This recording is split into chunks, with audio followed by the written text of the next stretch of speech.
एक बार की बात है। एक गांव में रामदास नाम का एक नेक और ईमानदार व्यक्ति रहता था। वह हमेशा जरूरतमंदों की मदद करता, सच्चाई के मार्ग पर चलता और किसी का बुरा नहीं चाहता। लेकिन फिर भी उसके जीवन में दुखों की भरमार थी। दूसरी ओर उसी गांव में रघुनाथ नाम का एक धूर्त और लालची व्यक्ति था, जो दूसरों को धोखा देकर, छल कपट करके धन कमाता था। आश्चर्य की बात यह थी कि रघुनाथ का जीवन ऐशो आराम से भरा था, जबकि रामदास कठिनाइयों से घिरा रहता था।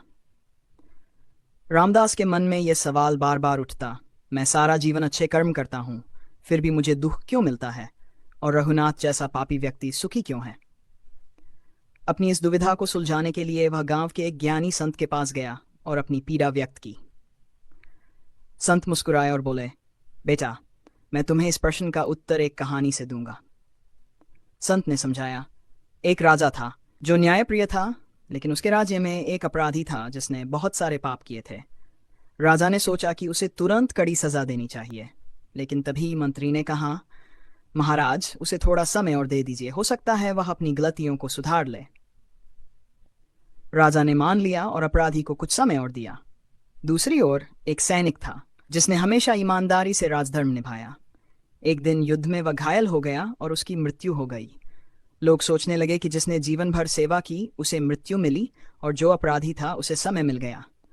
लेकिन राजा जानता था कि सैनिक ने अपने कर्मों का फल पा लिया और अपराधी को अपने कर्मों का फल भविष्य में मिलेगा।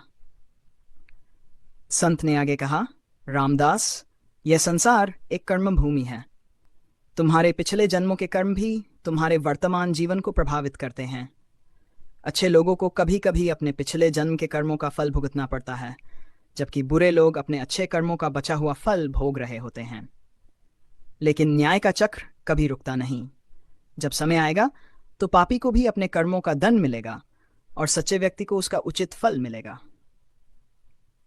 रामदास को अब समझ आ गया कि ईश्वर का न्याय तुरंत नहीं होता, लेकिन अवश्य होता है। उसने धैर्य रखा और अपने कर्मों में विश्वास बनाए रखा।